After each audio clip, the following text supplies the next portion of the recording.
همه ما در طول زندگیمون بارها و بارها با یه سری بحرانهای مالی روبرو میشیم.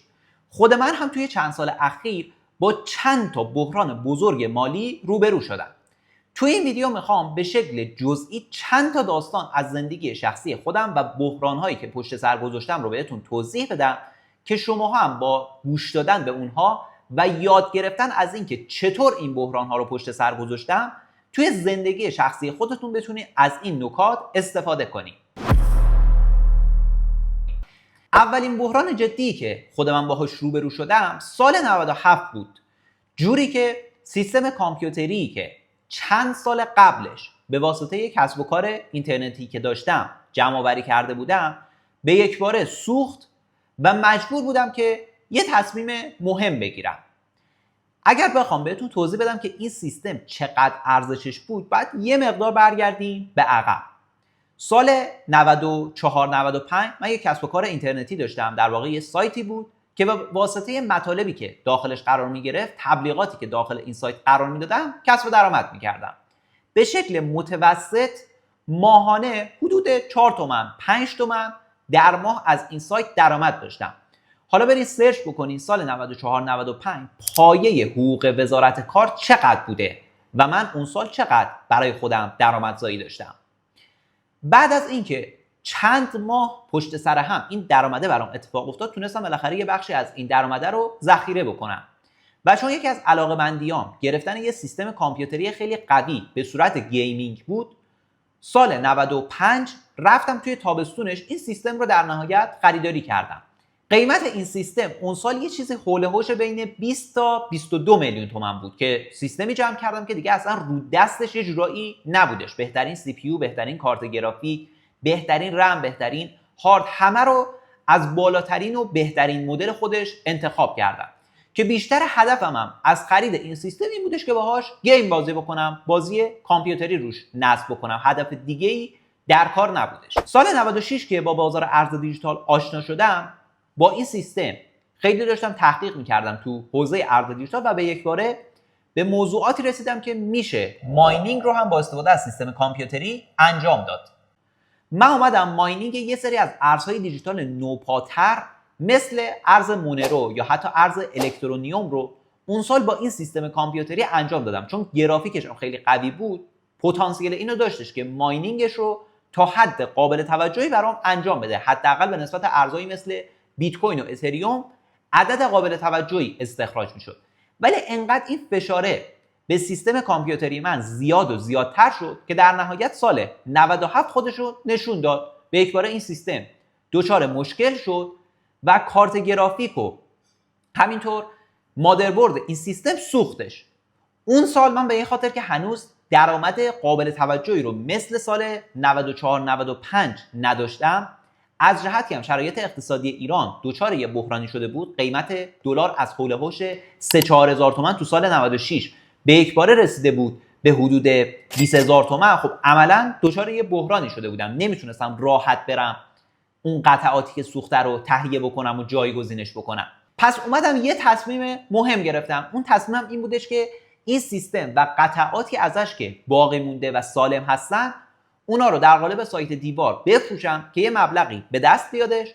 اون مبلغه رو داخل بازار ارز دیجیتال که تو سال 97 دیگه تونستم داخل این بازار یه مقدار تبحر و تجربه کسب بکنم، وارد بکنم، این سرمایه رشد پیدا بکنه که در نهایت چند سال بعدش بتونم سیستم خیلی بهتری رو تهیه بکنم. و این یکی از اون نقاط عطف مهم و تصمیمات مهم مالی بودش که من اون سال گرفتم و در نهایت الان دارم نتیجه اون رو مشاهده میکنم. یا حتی همون سال 97 داداش خود من یه پیشنهادی بهم داد، گفتش که من الان یه وامی رو گرفتم، تو میتونی بیای این وام رو بری باهاش یه گوشی نوت بخری. من خیلی کلا به گوشی‌های سامسونگ علاقه داشتم، مخصوصا مدل نوتش.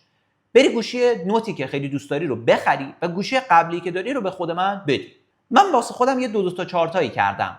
گفتم که اگر این کار رو بکنم خب هر ماه باید یه قسطی رو بدم با این گوشیه که من الان نمیتونم کار خاصی انجام بدم. پس پیشنهادش رو رد کردم. با همون گوشی موبایلی که داشتم تقریبا 1 سال 1.5 سال بعدش کار کردم ولی در نهایت همین تصمیم مالی من باعث شد که یک سال و نیم بعد چنان شرایط مالی من متحول بشه که دیگه خیلی راحت میتونم گوشیای بروز سامسونگ یا حتی اپل که وارد بازار میشه رو به روز خریداری بکنم بدون اینکه دغدغه مالی داشته باشم. یه بحران دیگه ای که از سر گذروندم برمیگرده به سال 98، جایی که توی یه دونه ICO شرکت کردم. تقریبا 10% 15% سرمایه‌ام رو اون سال از دست دادم به خاطر اینکه این ICO برخلاف تمام پیش‌بینی‌ها و انتظاراتی که داشتم اسکم شد. ولی اونجا دوباره اومدم خودم رو جمع جور کردم، اومدم اون سرمایه‌ای که برام باقی مونده بود یه مقداری با احتیاط بیشتری وارد بازار کردم که در نهایت بتونم ازش نتیجه بگیرم. باز دوباره یه بحران دیگه ای که از سر گذروندم برمیگرده به سال 2022، زمانی که بحث ورشکستگی صرافی FTX اتفاق افتاد و من چند تا پوزیشن معاملاتی توی صرافی کوکوین داشتم. اون تایم صرافی کوکوین صرافی بودش که ایرانی‌ها میتونستن بدون دغدغه و مشکل داخلش فعالیت داشته باشن. اون تایم من یه سرمایه‌ای بالغ بر 35 تا 40 هزار دلار داخل قسمت فیوچرز صرافی وارد کرده بودم. یه اشکال بزرگی هم که در ارتباط با صرافی کوکوین وجود داشت این بودش که ما نمیتونستیم پوزیشن معاملاتی خودمون رو مدیریت بکنیم، نوع مارجینی که توی معاملات داریم رو مدیریت بکنیم. مثلا بگیم که من میخوام پوزیشن معاملاتی من با مارجین ایزوله باشه، یعنی 1000 دلار اگر دارم داخل این معامله وارد میکنم فقط این 1000 دلار در معرض خطر قرار بگیره. در حالت عادی و دیفالت با حالت مارجین کراس میامد معامله من رو باز میکرد و عملا زمانی که بازار دچار اون شوک ورشکستگی صرافی FTX شد، اون چند تا پوزیشن معاملاتی که من داشتم استابلاسشون فعال نشد، به این خاطر که پوزیشن ها از نوع کراس بودن عملا از سرمایه‌ای که داخل قسمت فیوچرز صرافی کوکوین داشتم هم استفاده شد تا جای این معاملات توی ضرر فرو رفتش که من لیکوید شدم و کل این سرمایه رو از دست دادم که این سرمایه اون تایم حول هوش یه چیزی بین 15 تا 20% سرمایه من رو شامل میشد. باز اونجا هم من میتونستم یه تصمیم مهم بگیرم، این که بگم آقا بازار فیوچرز به درد نمیخوره، ترید کردن به درد نمیخوره، هرچی سرمایه داخل این بازار دارم کلا خارج بکنم، این بازار کلاهبرداری و داستانهای این شکلی، یا اینکه اشتباه خودم رو قبول بکنم که اون اشتباه این بودش که مبلغ زیادی رو داخل قسمت فیوچرز نگهداری کردم، مبلغ زیادی رو اصلا داخل صرافی بردم نگهداری کردم. و این تصمیم مهم من باعث شد که طی سالهای بعد اگر دارم تریدی انجام میدم خیلی محتاطانه تر تریدهای خودم رو پیش ببرم، خیلی با ریسک های مطمئن تری تریدهای خودم رو پیش ببرم. اولا بیام تمام معاملاتی که توی قسمت فیوچرز دارم انجام میدم با مارجین ایزوله باشه، یعنی اگر 500 دلار 1000 دلار داخل اون معامله باز میکنم ته ماجرا این باشه که فقط اون سرمایه از دست بره. نکته دوم، سرمایه خودم رو توی چند تا صرافی پخش بکنم که اگر بازار دچار شرایط هیجانی شد، دچار شوکی شدش، توی یه صرافی پوزیشن معاملاتی من استابلاسش فعال نشد، حداقل یه صرافی دیگه باشه که من اونجا خیالم راحت باشه که آقا اینجا استابلاسم فعال شد، یه ضرر جزئی برام اتفاق افتاده، کل سرمایه من توی مارکت فیوچرز از بین نرفته که حالا بتونم کار خودم رو ادامه بدم. دوباره یه بحران دیگه ای که برای من اتفاق افتاد که البته بحران خیلی جدی به اندازه قبلی ها نبود، صرفا حالا یه سری ضررهای پشت سر همی بودش که برام اتفاق افتاد، برمیگرده به همین 6 ماه 1 سال اخیر که توی ترید میم کوین ها چند تا ضرر ناخواسته برام اتفاق افتاد. ضررهایی که به اندازه قبلی ها منو وارد پروسه شوک بزرگی نکردش، ولی یه تلنگر مهم برام بود که بتونم با استفاده از این تلنگر مهم یه راهکار جدید و استراتژی جدیدی رو برای خودم کاستومایز شده توی بازار مالی پیدا بکنم. استراتژی که الان اسمشو گذاشتم استراتژی ترید میم کوین ها با هوش مصنوعی که خیلی راحت داخل صرافی متمرکز و با استفاده از معاملات فیوچرز یه سری معاملات منطقی و درست رو روی میم کوین ها انجام میدیم که درصد بردش به نسبت حالت عادی ترید میم کوین ها که توی صرافی غیر متمرکز یا دکسا اتفاق میفته خیلی بالاتر هستش. اولا سود قابل توجهی داره، دوما ریسکش به نسبت پایینتر هستش و سوما وین ریت معاملات یا درصد برد معاملات به نسبت ترید عادی توی دیکسا خیلی بالاتر هستش. پس نکته‌ای که میخوام به شکل کلی در قالب این ویدیو بهتون بگم اینه که زمانهایی که ما وارد یه شوکی میشیم، وارد یه بحران بزرگ مالی میشیم، این که توی اون لحظه چه تصمیمی رو میگیریم میتونه آینده ما رو دچار تغییر بکنه. دقیقاً اگر چند سال پیش همون بحران هایی که برام ابتدا اتفاق افتاده بود، زمانی که کارم رو توی این بازار شروع کردم، می آمدم یه سری تصمیمات اشتباه میگرفتم، گفتم این سیستم سوخته، بذار من هر جوری شده این سیستم رو دوباره از نو قطعاتش رو بگیرم احیاش بکنم. خب همین باعث شدش که سرمایه خوبی رو داخل این بازار وارد نکنم و یه جورایی موتور محرک من داخل این بازار روشن نشه. این چیزهایی که بهتون گفتم نقطه مقابل و نقطه عکسش هم میتونه اتفاق بیفته ها. مثلا افرادی رو بارها داخل بازارهای مالی دیدم که بدون توجه به ریسکایی که توی بازارهای مالی وجود داره اومدن سرمایه افراد دیگر رو توی این بازار وارد کردن. مثلا یه عزیزی بود که توی دوره‌های حضوری منتورینگمون شرکت کرده بود چند سال پیش، یعنی دقیقاً همون سال 2021 2022 یه سرمایه‌ای رو از برادر و خواهر خودش گرفته بود، اومده بود توی صرافی بایننس وارد کرده بود، با اون سرمایه پوزیشن لانگ روی بیت کوین و اتریوم و یا چند تا ارز دیگه باز کرده بود. چون هدفش هولد بود گفته بودش که خب من بیام توی صرافی بایننس با لورج پوزیشن معاملاتی رو باز بکنم که هم سود این افراد رو بتونم پرداخت بکنم، هم اون طرف برای خودم یه چیزی باقی بمونه. ولی در نهایت بحران بزرگ اونجایی اتفاق افتاده بود که بازار تو سال 2022 یه بار به خاطر ورشکستگی صرافی FTX، یه بارم به خاطر شکست پروژه لونا دچار بحران شد و در نهایت ریزش های شدیدی برای بیت کوین و کلیت بازار ارز دیجیتال رقم خوردش. و این دوست عزیز سرمایه زیادی رو در حد فکر میکنم گفته بودش که $40,000 تا $50,000 توی صرافی بایننس لیکوید شد، از دست دادش و الان به خاطر اون بحران بزرگی که اون سال تجربه کرده همچنان هم داره تاوانش رو به شکلی پرداخت میکنه. اون برادر و خواهری که ازش پول گرفته بود وارد بازار کرده بود، خب پولش رو میخوان، میگن که پول ما چی شد؟ تو قرار بود با پول ما کار بکنی، سود پول ما رو بدی، اصل پول ما رو در نهایت بعد از 1-2 سال برگردونی، خب چی شد؟ و الانی که میخواد داخل بازار فعالیت بکنه، ترید انجام بده، دست و دلش میلرزه، مدام استرس میگیره که خب اون پول رو من سریع جبرانش بکنم، اون ضرره رو سریع جبرانش بکنم. پس میبینید این موضوع دقیقاً دو نقطه مقابل هم داره.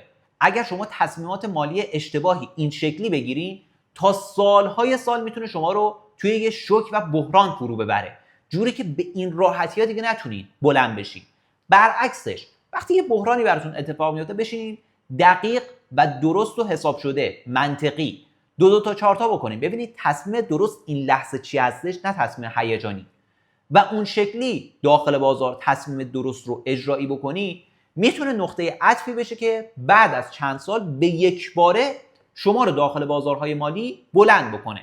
باز نمونه دیگه ای رو اگر بخوام براتون مثال بزنم، چیزی که بارها و بارها خود من مشاهده کردم اینه که افراد توی ترید تصمیم هیجانی میگیرن. مثلا طرف میگه که من که سرمایه‌ام کمه، $100 $200 $500 $1000، بذار کل این سرمایه رو بیارم تو یه دونه 2 تا دونه معامله وارد بکنم، فلانی سیگنالش خیلی خوبه ها، فلانی تحلیلش خیلی خوبه، 2 تا تحلیل ازش دیدم عالی، میره با تحلیل 4 و 5 اون شخص وارد معامله میشه بدون در نظر گرفتن این موضوع که بازار مالی ریسک داره. اون شخصی که تحلیلش خیلی درسته، کارش درسته، ممکنه تحلیل های بعدیش فیل بشه، شکست بخوره، یه چیز طبیعی توی بازار هستش. هیچ کس نمیتونه ادعا بکنه که من 100% تحلیل ها و سیگنال هایی که میدم درسته و وارد پروسه سود میشه. هیچ کس نمیتونه این ادعا رو بکنه. و در نهایت مبلغ زیادی از سرمایه‌اش رو با اون تحلیل وارد بازار میکنه، لورج و اهرم بالا هم استفاده میکنه و به یک باره وقتی که اون معامله وارد ضرر میشه، دو دستی تو سر خودش میزنه که الان باید چیکار بکنم. و اینجاست که دوباره یه تصمیم اشتباه مالی میگیره. اون تصمیم چی میشه؟ این که نه، این طرف دیگه کارش خوب نیست، تحلیلاش به درد نمیخوره، بذار برم سراغ نفر بعدی و دوباره همین لوپ تکراری رو انجامش میده و همینجوری میشه که هی سرمایه‌اش رو داخل بازار از دست میده تا جایی که دیگه به خودش میاد ببینه که همه سرمایه‌ای که داخل این بازار وارد کرده بود رو از دست داده.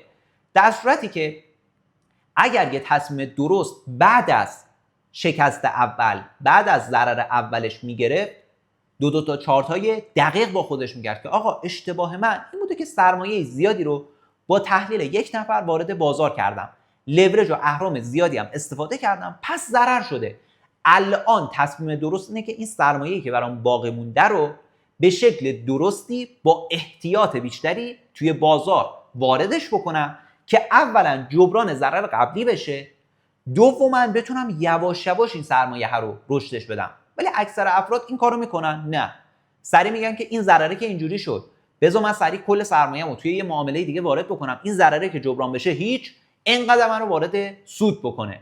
و این شکلی میشه که با این قبیل تصمیمات مالی اشتباه اکثریت افراد توی بازار مالی بازنده هستن. سرمایه‌شون رو بعد از 1-2 سال که به خودشون میان میبینن که توی بازار از دست دادن. پس لطفا این نکته مهم و کلیدی رو خیلی خوب گوش بکنین، اونو داخل بازار مالی رعایت بکنین که در نهایت بتونین موفقیت خوبی رو توی بازار مالی برای خودتون رقم بزنین.